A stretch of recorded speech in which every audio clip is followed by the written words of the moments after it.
একজন মুশরিক, একজন কাফের, ইহুদি খ্রিস্টান, তারা বেশি খারাপ না একজন বেনামাজি বেশি খারাপ? বেনামাজি বেশি খারাপ কেন? এই উত্তরটা দেওয়া লাগবে কিন্তু। কেন বেশি খারাপ?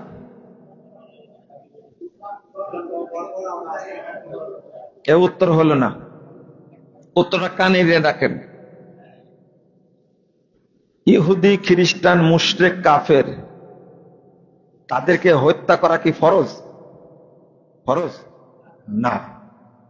একজন মুশরিক পূজা করছে, করুক, তার অধিকার আছে, কিন্তু বেনামাজিকে হত্যা করা কি ফরজ? মুসলিম সরকার থেকে হত্যা করা কি ফরজ? এ হলো মুরতাদ। এ কি মুরতাদ? সালাত ছেড়ে দিয়েছে, কি হয়ে গেছে? মুরতাদ হয়ে গেছে। কিন্তু ইহুদি খ্রিস্টান কি মুরতাদ না, অরিজিনাল কাফের। কিন্তু এই বেনামাজি নামাজ না পড়ে ও মুরতাদ হয়ে গেছে, এই জন্য মুসলিম সরকারের উপরে ফরজ হলো ওকে হত্যা করা। কোন কোন ইমাম বলছে 3 দিন টাইম দিতে হবে। মজার ব্যাপার কি জানেন? যারা বেনামাজি তাদেরকে হত্যা করতে হবে, এ ব্যাপারে আলেমদের মাঝে, ইমামদের মাঝে, সাহাবীদের মাঝে কোনো ইখতিলাফ নাই, কোনো ইখতিলাফ নাই। ইখতিলাফ কি বিষয় আছে জানেন? ইখতিলাফ হলো হত্যার পরে ওর জানাজা হবে কি হবে না, এই নিয়ে ইখতিলাফ আছে, কিন্তু হত্যা করতে হবে আগে।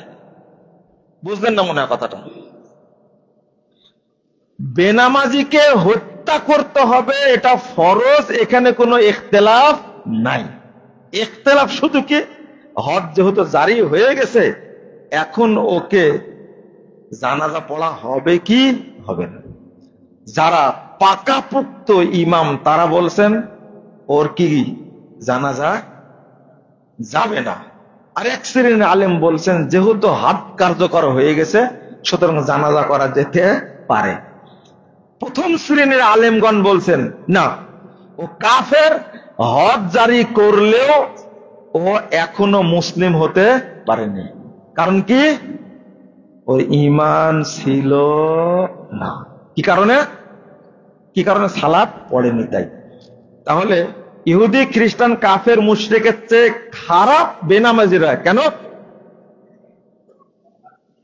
কি বললাম? উত্তর দিলাম না?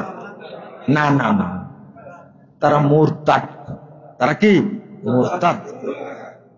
এই মাসালা না বুঝার কারণেই তো সমস্যা, আমরা সালাত পড়ি না।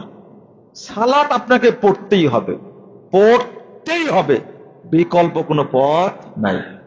রাসূল সাল্লাল্লাহু আলাইহি ওয়াসাল্লাম বলেছেন, লা তাতরুকুস সালাতা মুতাআম্মিদিন, তোমরা ইচ্ছা করে সালাত ছেড়ে দিও না।